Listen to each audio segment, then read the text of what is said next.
Title: The Sighing Mill. 1. Prologue ****. The town of Black Hollow nestled in the shadow of an ancient, crumbling windmill perched on a hill.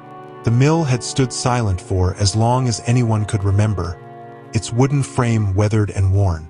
The townsfolk avoided the hill, warning travelers of the Sighing Mill and the chilling presence that lurked there. The windmill's old blades creaked and groaned whenever the wind blew, but it was not just the wind that carried the eerie sounds. Legends spoke of dark whispers and long-forgotten tragedies echoing through the night. The mill's ghostly aura had grown with time, waiting for the right moment to awaken. 2. A new arrival ****.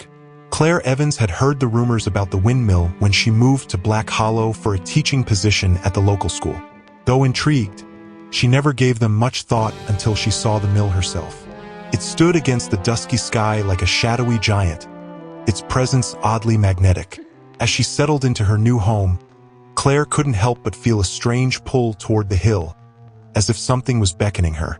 It was not long before she began experiencing strange occurrences, sounds of sighing winds and indistinct whispers that seemed to follow her. 3. The sighing winds ****. One evening, as Claire walked home from the school, she heard a soft sighing in the wind, almost like a voice calling her name.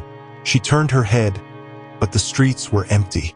Her eyes drifted to the windmill on the hill, its silhouette sharp against the fading light.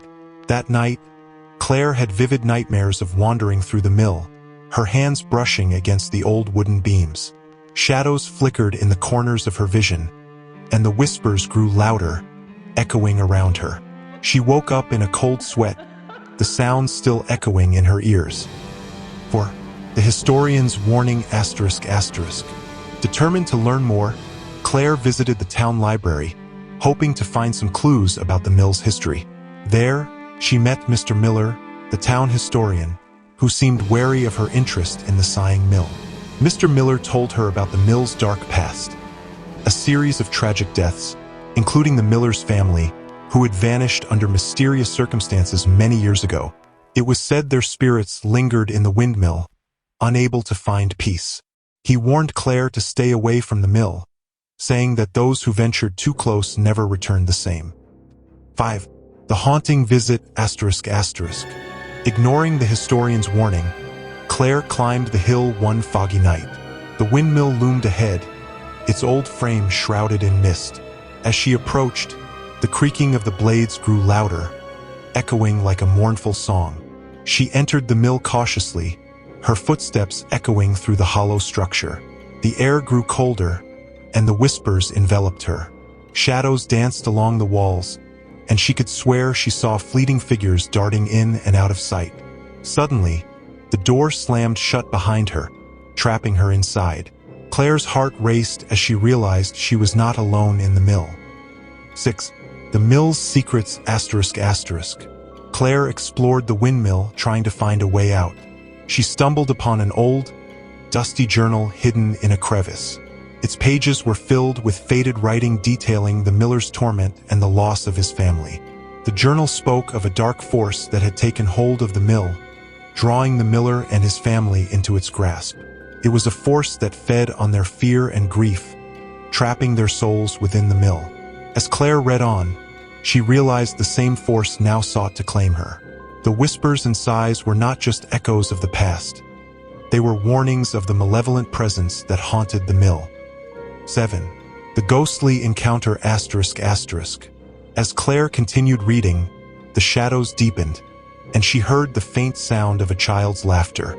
She turned to see a ghostly figure, a young girl, pale and translucent, standing in the corner of the room. The girl reached out to Claire, her eyes filled with sorrow. She whispered, "Help us, please."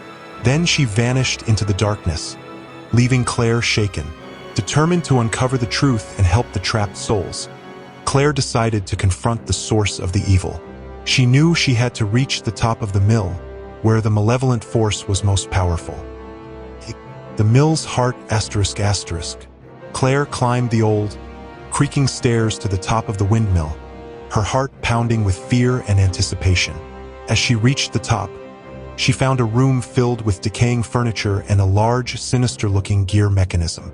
The shadows seemed to converge around the gear, forming a swirling vortex of darkness. Claire could hear the whispers growing louder, more desperate. The malevolent force spoke to her, promising power in exchange for her soul. But Claire was resolute. She recited a prayer she remembered from her childhood, hoping it would provide some protection. As she spoke, the shadows recoiled, and the vortex began to weaken. 9. The final battle ***. With newfound strength, Claire used the journal's knowledge to confront the malevolent force. She removed a talisman she had hidden in her pocket, a relic she had found in the town library, said to be a ward against dark spirits. Holding the talisman high, Claire faced the vortex and shouted, "Release them!" The shadows screamed in protest as the talisman emitted a bright light, dispelling the darkness. The trapped souls began to emerge, their forms taking shape. They reached out to Claire, thanking her before dissipating into the air, finally free from the mill's curse. 10. The mill's collapse ***. As the spirits vanished, the windmill began to shake and groan. Claire knew she had to escape before the structure collapsed. She raced down the stairs and burst through the door just as the mill's old frame gave way, collapsing in on itself. Claire watched from a safe distance as the windmill crumbled, its sinister presence finally defeated. The hill was eerily silent, the whispers and sighs gone. 11. Epilogue ***. In the weeks that followed, the town of Black Hollow felt lighter, as if a great burden had been lifted. Claire shared her story with Mr. Miller, who helped her preserve the journal and talisman in the library for future generations. Though the mill was no more, Claire could still hear the faint sounds of the wind on quiet nights, but she knew it was just the natural sighing of the earth. She was grateful to have helped free the trapped souls and bring peace to Black Hollow. As for the darkness that once haunted the Sighing Mill, Claire knew that evil never truly vanished. It only lay dormant, waiting for the next opportunity to rise. But she was ready for whatever came next.